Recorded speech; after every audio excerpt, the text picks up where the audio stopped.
Right, ladies and gentlemen, is ONDO a trap? Are we being led off a cliff like lambs to the slaughter? Well, in this video, I want to describe and answer this once and for all, okay? Now, I'm going to make this video as objective as I possibly can. Why? Because I'm actually going to be kind of reacting to another influencer and what I would assume to be a great colleague of mine. And I want to approach this not so much attacking him because I think his video was 10 out of 10 fantastic, but share my thoughts on this because as a community, what do, right? Someone has an opinion, you have an opinion, and you try to come and find the actual truth. And that's what I'm here for. Stay tuned, guys, because if you are someone who wants to buy or you currently hold ONDO, this is a much-watched video for you. Now, before I start, guys, do not forget, if you find yourself enjoying this, if you love the pursuit of truth, then hit that like button down there and also subscribe if you are new around here, because on this channel, we look to provide the no BS crypto truth this bull run. And actually every bull run after that. So the gentleman I'll be reacting to, again, it's not really a react video. I don't want to react to the video. I want to just talk about the points as if anyone had said that. I want to move the kind of topic away from this person, but I do want to give them a shout out because honestly, I'm not just saying this to sound nice and pretty and deflect all the possible negative feedback on this video from me or this person. But I recommend subscribing to Dream Crypto. I don't know how this guy only has 22,000 subscribers. He very much reminds me of the content I like to produce and actually at times definitely better because why? He's finding the objective truth. He searches in areas other influencers don't. I genuinely do mean subscribe to Dream if you do want to best succeed in this bull run, right? We'll be working together. I actually reached out to him and we'll be collaborating in future videos on my channel, hopefully his channel as well, and also peer reviewing each other's content to try to find the truth. We disagree on things as everyone does, but that's the beauty of it, right? Because he might think of something or I might think of something that actually ends up being closer to the truth than what the other person thought. So please, again, his content very much reminds me of my own, and actually better. So if you do find yourself liking this, you're going to like that for sure. So I want to preface this video as well by firstly saying I do definitely disagree with Dream's price prediction on ONDO, and that's kind of where I want to take things throughout this whole video, is to ultimately give you a whole bunch of things he said in his video and disagree with his price prediction, okay? So this is fine. Price predictions are, no one's going to know what the truth is, right? This is ultimately the most subjective thing possible. So I want to say that. But he says $2 to $3 for ONDO, all said and done price prediction. And a lot of the reasoning for that makes sense, I think, at a surface level. But when we dive into it a little bit more and kind of look at crypto as the market that it is, speculation, none of it makes sense. It is a little bit the Wild West, right? I don't think it tends to piece together. $2 to $3 price prediction for ONDO would basically mean that we'd, over the next 12 to 18 months, max see from this point, roughly speaking, a 2 to 3x in terms of demand at face value for the coin. And I think just based on where the market's going itself, let alone where ONDO is situated and what the project actually is and its ties, I think it'll more than 2 or 3x just based on the overall sentiment growth. So I'm not too sure if Dream was kind of trying to undershoot this just to be safe or whether he actually does believe that, but I do definitely disagree, and let's begin. So this first point is regarding supply. And actually, we agree on this, but we agree, I think, without realizing we agree. And again, this isn't like me necessarily reacting to a Dream here saying, hey, Dream called me out, I'm going to call him out. It's not that sort of stuff, all right? I want to really remove myself from this whole YouTube drama thing that most people get caught up in. It's nothing to do with drama. This is cryptocurrency, talking about a project's tokenomics and things like that, okay? So what he's saying here is actually, again, what we agree on, which is that a project, when it has new tokens unlock, okay, like we can see ONDO's unlock schedule over here, that actually some of those tokens going to the ecosystem or the foundation or entities that don't actually physically have the tokens out in circulation, it doesn't actually, theoretically increase the float or increase the circulating supply. It's all theoretical. And it's interesting he says this because later on, he basically goes on to bring up the FDV, right? The fully diluted value. And the FDV by default brings in all those tokens at a given time into circulation. So it's a bit of a hypocritical thing to say inadvertently. I don't think he really meant it that way. And again, I want to really try to take away the Dream said this and Dream said that and haha, gotcha. I don't want to do that. It's as if anyone said it, okay? Again, I want to really work with Dream in the future here. And so I don't want to try to attack this gentleman. And that's actually why this token holds so well when Bitcoin dips because not much of the supply is actually available to trade. The real circulating market cap is like $400 million. We don't know exactly, but we can estimate this because 2% of the supply was from coinless people, which was unlocked straight away. And then the other 12.3% of the supply is supposed to be ecosystem growth.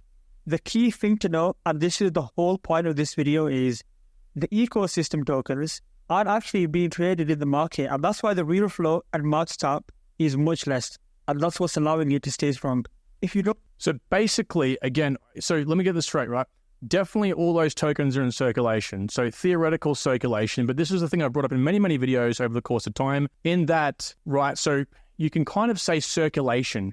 Theoretically, it is in circulation because those tokens are actually unlocked, which means they can be transported from A to B whenever they so need to be, but they're usually locked up in the ecosystem or foundation or some sort of party that is owned by the actual project itself, which means that if the project wants to transfer those tokens, usually it is not sold on the open market. I think by circulation or circulating tokens, that's what Dream means, is that they theoretically have to kind of jump through the exchange into someone else's hands, but they don't actually impact the market itself because these entities, right, the foundation and so on, they usually have a long process involved. We have to vote on this. Usually there's governance with the community involved, so people can expect it.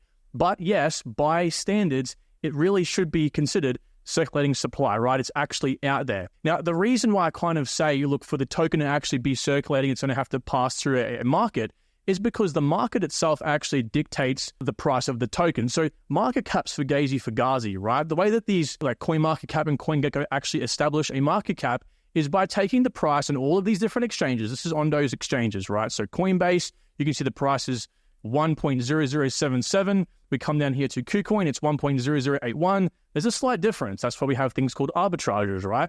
And the reason, the kind of the way in which the price moves up is if someone wanted to execute a trade on an exchange, they would have to look at the depth. So if I wanted to move the price on the Coinbase exchange here, okay, with this pair by 2% up, I'd have to purchase $400,000 worth of ONDO.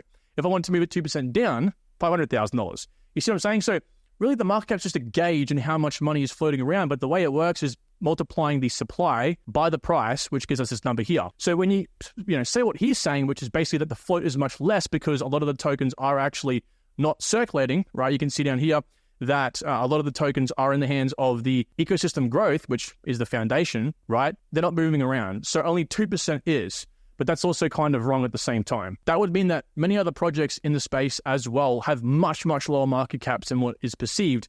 But again, market cap is just a gauge at how much money is theoretically considering the price available in that market. So he's right, but also I just kind of want to clear that up as well. Again, I'm not throwing shade at Dream. Please, I can just see people down below already going, oh, he's speaking kind of abruptly and to the point, like he's obviously not liking this guy. No, it's just how I talk, all right? Just let me just stress that. So next up is the FDV, all right? This is a common sort of point of concern for many people these days. FDV is a very, very big topic because a lot of the new tokens have a very little amount of supply, and in the next 5 or so years, it's going to unlock all the tokens. So the FDV is usually pretty crazy, normally between like a 5 to a 10x, whatever the sort of market cap is right now. And again, we've already established right now that the market cap is fugazi. It doesn't really mean much, which therefore means that the FDV doesn't really mean much either, kind of like what Dream said himself, right?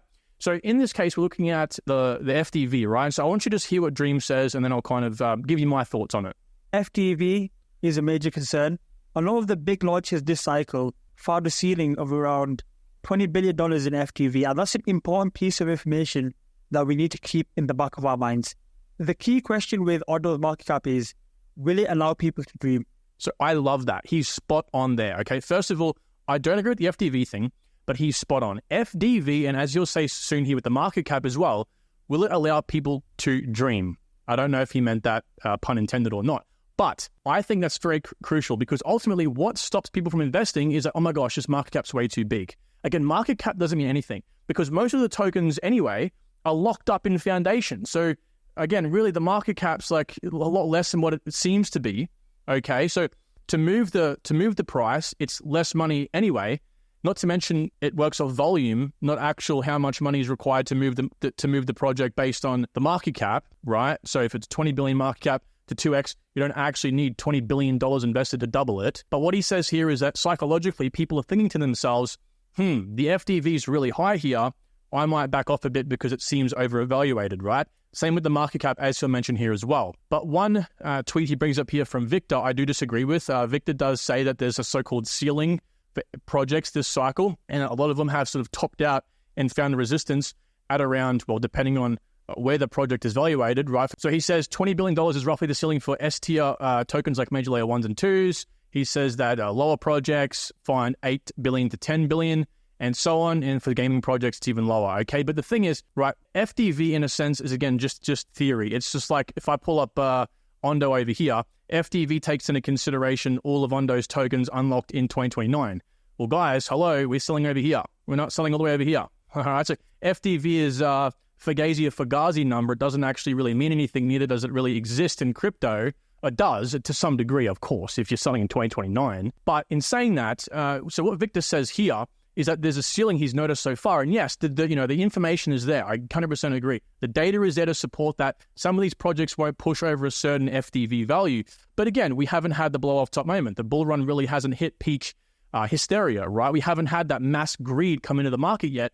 Therefore, it's just like saying in the last cycle back in like October 2022 or like January, February, March 2021, it's like, okay, these projects are hitting a ceiling, but like, again, if you just knew what was coming, there is a lot more left in the tank. Not to mention, if you find a project like ONDO that actually has the BlackRock narrative, which I really appreciate Dream mentioning as well.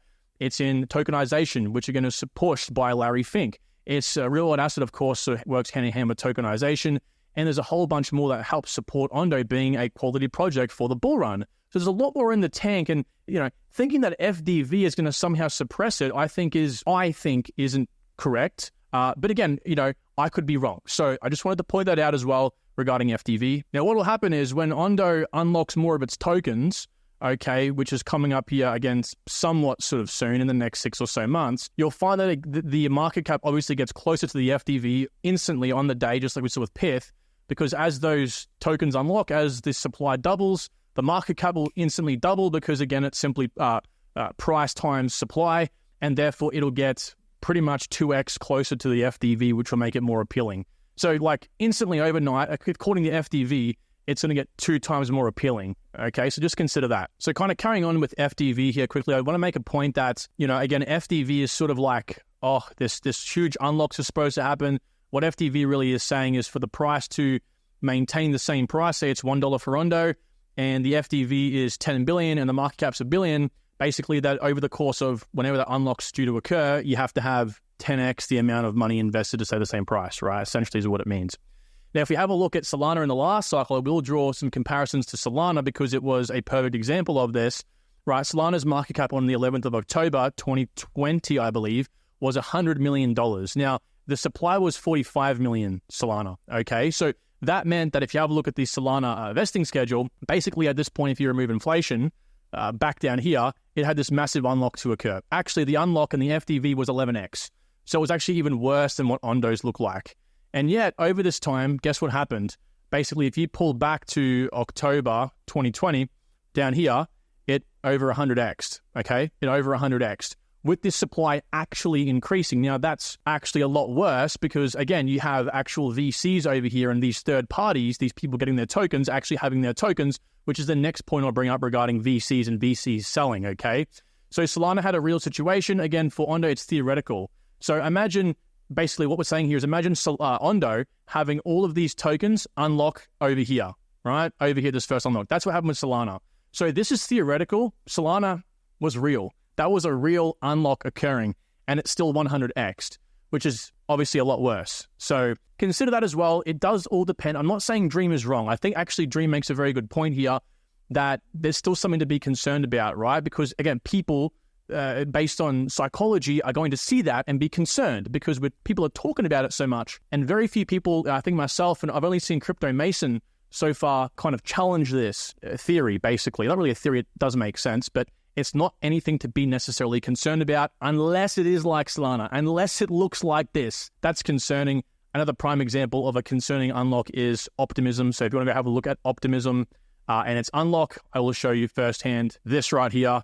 definitely a very scary unlock back then. Double its supply, all going to VCs. So next up, one thing that Dream mentioned in his video, and he actually did pull this from my video as well, I think. And he said that, basically, I think I had $18 price prediction for ONDO. I think I've since bring it down to about $16 max, but I'm looking at about 20 to 35% lower than that. So I think my price prediction for ONDO is about $11, $12 at this point in time, okay? So I think much more realistic. But one thing he said was that at some point in time, at $18 price prediction, that we're likely to see about $6 billion given to, I think, just one VC at a given time. And he's not wrong. Actually, I'll show you a clip from my video here in a second that I actually do say that they are going to sell. They will be quite a lot up. Even right now, even just the ICO guys are up about 17x. This is Coinlist. This is public. This is public third parties, let alone the big boys who are likely in, I think he mentioned at about 1.5 cents. So they're many, many multiples. And I think he actually said about 1,500x will be at the price of $18. So they'll be up quite a lot.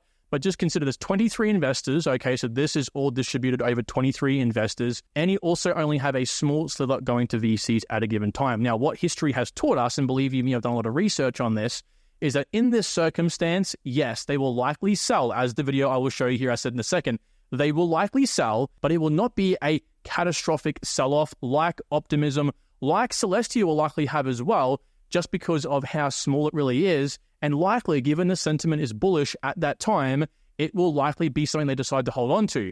Believe you me, when they do sell and they all sell, it will likely bring the price down quite a bit. And of course, retail will pull in, therefore causing something like a capitulation event. Given the market still has more to go, it will bounce up just like we saw with Solana 100xing. Keep in mind the supply here, guys, is a lot of BS, right? The market cap will increase, but artificially. We're only going to see a small sliver of the tokens being given to the venture capitalists, which admittedly they're probably going to end up selling because even the IEO and ICO, right, the public funding rounds, these guys like you and I, retail, are around 22x themselves already. So these guys would be probably at least a 30x up, probably closer to a 50 or more x up. So they will take profits, do not get me wrong, but we're not going to experience some crazy, huge, scary unlock and then massive dump on these small VCs of their tokens. Basically, we will see some sort of unlock, of course, and therefore a dump, but it's not going to be, I don't foresee it being something that drops the price from, like, let's say $10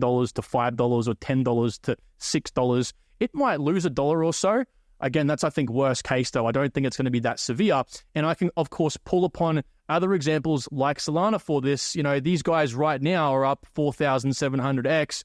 In the last bull run, it was a 2x from here. So all these numbers were 2x, 2,000. These are even higher than what ONDO's will be. And it didn't actually tank the price entirely and completely. So again, I can pull on Solana. Again, we've seen that. I can actually pull on Avalanche here as well. Again, Avalanche was like, I think, a 2 or 3x or 4x from this current price. So just multiply these multiples by that amount. It's kind of crazy to look at, as you can see here. And an Avalanche back down here as well. You can see the massive run-up it did have way back over here in 2020, $3 up to, $115.